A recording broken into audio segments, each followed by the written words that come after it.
up, friends? It's the Desert Man, little Tommy Bukovac, coming at you. You know, I had big plans for the 500th episode. You know, I had reached out to some major celebrities that actually agreed to be a part of the 500th episode, and well, one in particular. And but you know what? It's just so hard to get together, and like the Homeskoolin show has never been about, you know, being grandiose or going out of my way to do anything awesome. Whereas it would have been amazing to have this guest, but I think I'm just going to keep plowing on. So you're going to have to just suffer through me up in my little room for the 500th episode. I hope that's okay. You know, but it's a beautiful fall day, and it was great night last night. We had my son Marshall. You know, he loves that dad's house is like the party house. He's almost 13, and he's really starting to get that vibe. Like, you know, dad's got the awesome party house with the pool and the hot tub and all that, go-karts, all that. So he loves inviting his friends over. So he wanted us to do a sleepover last night with 3 of his buddies. So that was my night last night. I grilled burgers for him, tried to, you know, get them all the food they needed while Marshall abused me and bossed me around. But I let him do it because it's you know, it's his night. And I said, look, I'll let you guys do this as long as you include Leo and make him feel like a big boy, because I hate it when they leave the little kid out. You know, well, that ain't cool. But they were very cool with him last night. Leo had a good time too. It breaks my heart when the older brother sort of neglects the younger brother and leaves him out. It's no part of nothing, as they say in the South. But it all worked great. They had burgers and hot tubs, and they had a ball, and they watched movies, stayed up late. I went to bed at like 10:30. I was like, fuck this. I'm going to bed.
Claw, man.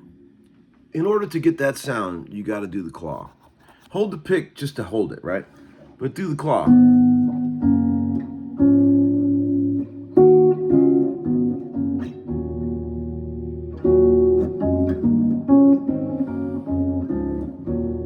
You select the notes of the chord that you want to play.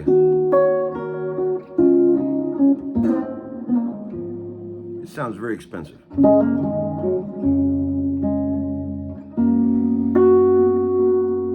You can't do it with a pick, watch.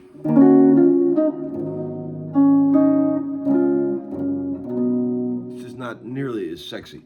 You got to get that claw going.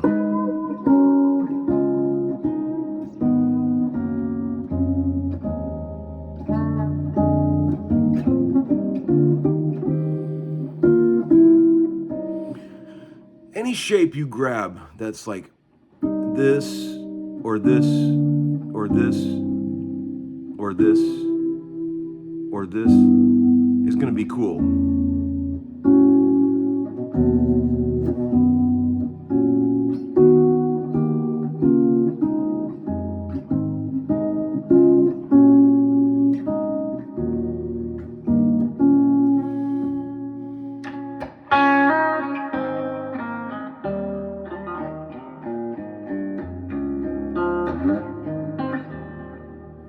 guitar is tuned down a step and a half, as you probably noticed. It's down to C sharp, the whole guitar.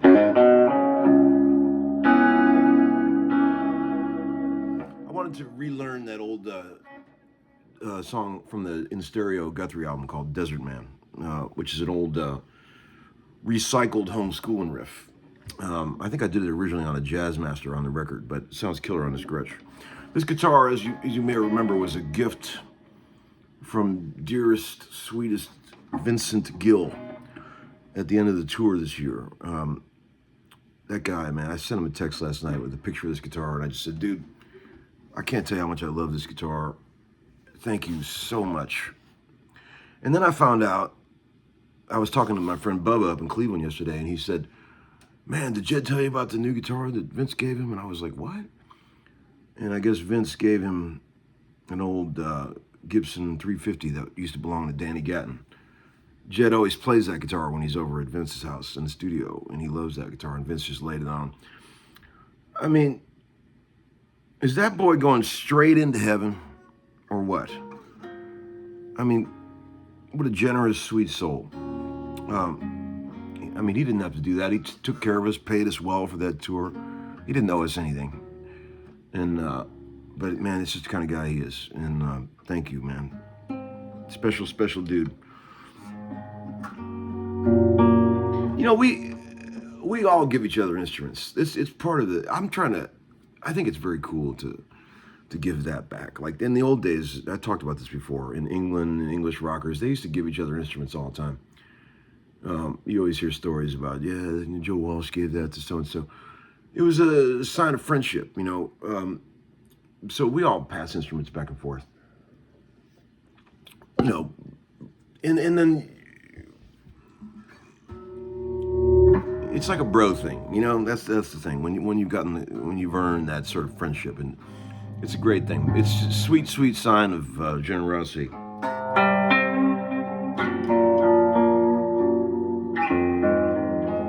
But I put the original pick guard back on this thing last night. I think it looks pretty awesome with that. And so it's down to C sharp, right? So if you want to play Desert Man, it's like this, and then you go open G, 3rd fret, and then 5th fret. And then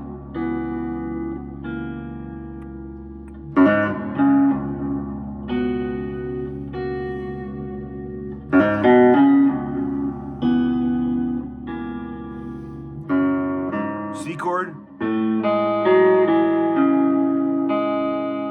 C major 7, which is actually A major 7, really, because it's tuned down. That's a little tricky. F add 9.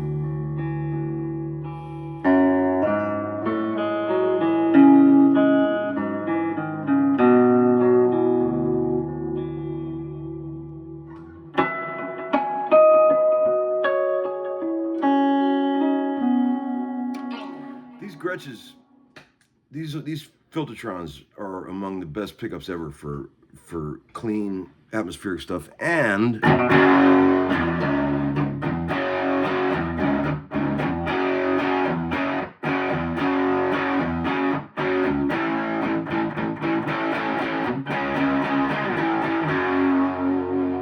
they're also great for grinding rock and roll, as evidenced by Malcolm Young in the early AC/DC stuff, where he had this bridge pickup and used it for rhythm guitar through a Marshall, and it's fantastic. See, in the old days, there were 4 types of Gretsch pickups. They started off with the DeArmond Dynasonic, which was a single coil with either a black or a white plastic cover and 6 pull-piece slugs that were not adjustable. Well, the slugs themselves were not adjustable, but there were 2 adjustment screws next to them. And great sounding, big, twangy, loud pickups, also used by Guild in the early days. Up until like 1957, Gretsch and Guild were both using the DeArmond Dynasonics, as well as Martin on their electric guitars. And then in 1957 or 58, I reckon it was 58, Guild came out with the earliest version of the humbucking Filtertron pickup. The earliest one said patent applied for on the cover, right? And also, that's right around the time when they brought the zero fret in Gretsch. So I believe you could get a 58 Gretsch with Filtertrons and no zero fret. I do believe that was a possibility. But I think by 59, they all had zero fret. So I might be off by a year right there. Just going from memory. But the ultimate Gretsch would be an early Filtertron model with no zero fret. Although, we're not complaining here. I'm just saying that, because nobody wants to deal with the zero fret. It's a pain in the ass.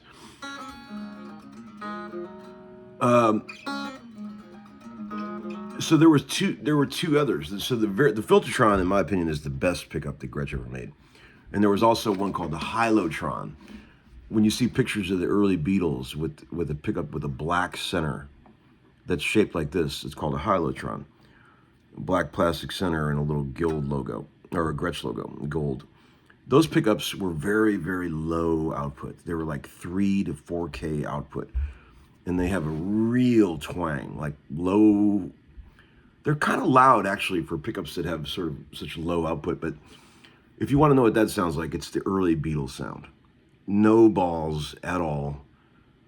Like super bright twang, doink, right? And then they made one called a Supertron, which was a very high output version of this pickup that was also available throughout the 60s, 70s. And those are like bone crushers compared to these. Pretty cool for some stuff, but they had blades across. You ever see the ones with blades, like gold blades? You'll sometimes see a Gretsch that has a Filtertron like this and then a blade pickup across. That's called a Supertron. So of the 4 main Gretsch pickups in history, my favorite is the Filtertron, followed by the Diarman Dynasonic, followed by the Hylotron, low output, and then lastly is the Supertron. That's my order of liking them. And these are the best. I mean, if you're going to get a Gretsch, get Filtertrons. That's the way to go. And then you got to put a real bridge on it, like a pinned or glued down tune-o-matic, just to give yourself a shot at being in tune. Gretsch suffered from some of the issues that other guitars had. The frets are in the wrong place, terrible workmanship. Everyone's a prototype, as we say. They all suffer from binding rot, which, as we know, is the most expensive repair in all of guitardom. To replace the binding on a guitar is about a 2-year job, and it costs about $5,000 if you could ever find someone that would even do it for you. Because a guitar repair guy will come up with every reason in the world why he can't do that for you. Because it sucks, and it's terrible. It's not a big deal to put binding on a new build, but to try to replace the binding on a guitar where you can't fuck with the original finish is an absolute nightmare. And no one wants to do it. And even if they charge you $5,000, by the time it's over with, they lost money and part of their soul. So that's why when you're looking at an old Gretsch and you see the binding rot, you can't pay anything for it because the repair is worth more than the guitar is worth. And some people don't care. They'll just rebind the neck only because that's the part you feel, and the rest of it will all be all crumbled off. And they don't care, even though it's cutting the shit out of their arm. They don't care because we're hipsters. We don't mind a little binding rod on a Gretsch Viking or a Clipper. Because it sounds great through my film projector amp. And I want to show you something else really cool. Sweet Dean DeLeo from the Stone Temple Pilots and from the Trip the Witch fame has a new band called One More Satellite. Him and an English singer named Pete Shoulder made this amazing record. And look at this sick shirt he sent from Marshall and Leo. That's the logo. Great record. I've been listening to it. Check it out. One More Satellite. Dean's always got something cool going on. We have been talking about starting a new Trip the Witch record, and we've actually got one song in the can that's 99% finished that, in my opinion, is cooler than anything on the first record. And I love the first record. It's fucking cool. And if we can keep going with 9 more songs as cool as this one we just did, it's going to be a sick follow-up record. I'm in a very busy part of the year right now. I've got no time to do anything. I'm like booked all the way till November. So I can't really do any outside projects at the moment. But I'm hoping that by wintertime I can jump on that and really get going on that. And we've got a lot of songs written. We just got to get busy and start recording them. Hopefully by Christmas, Brett Papa and I are going to be out with a beginner course, which is probably what I should have done in the first place. A beginning guitar course for all you guys who are just starting out and early intermediate players like Gus. We're going to start doing like a beginner course to get you up and running. And I should have started with that maybe and then did the advanced one, but who knows? You live and learn in life.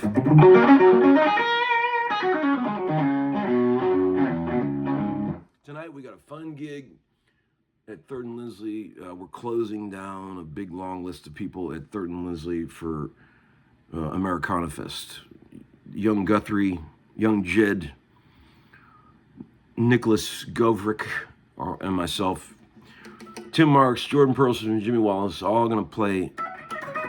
We got some guests coming out. It's gonna be great. I'm super excited about tonight. Gonna be fun. 90 minutes of blazing country western.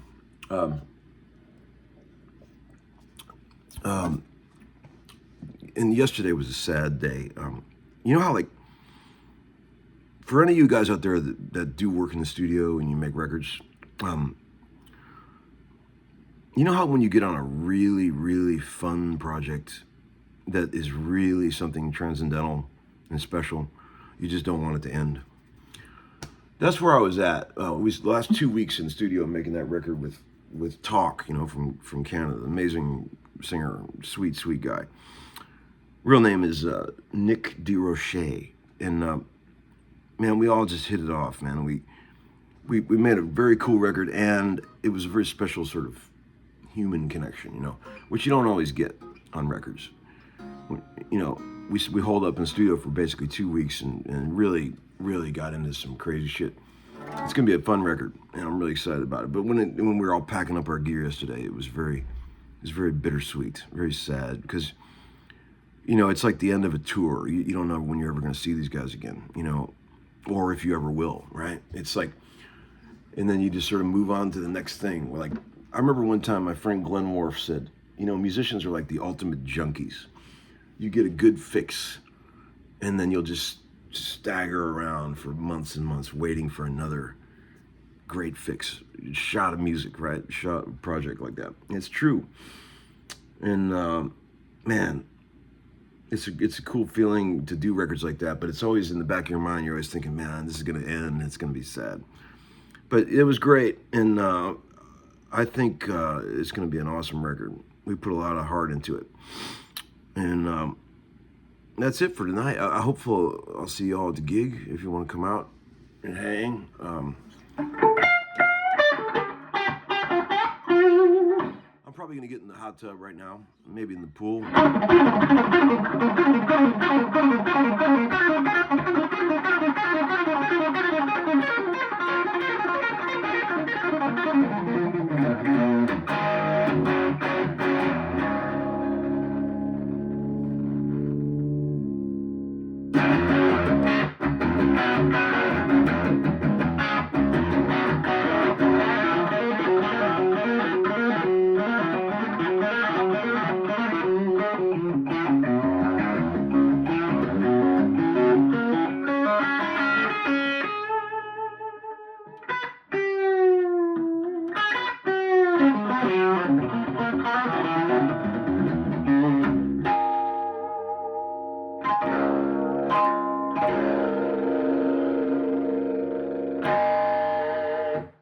If you ever want to do a quick jab of fake feedback, like when you're about to swell into a chorus and you want it to go with a blast of feedback, just do a harmonic right here.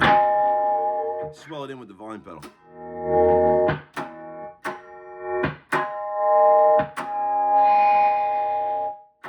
4th fret harmonic.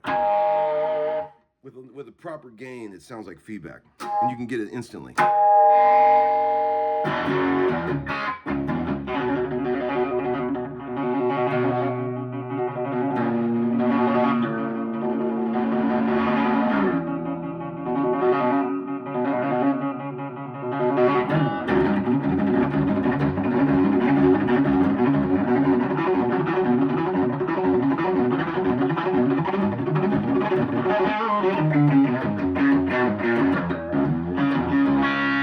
All right, friends, I'll see you later. Sorry for the long episode.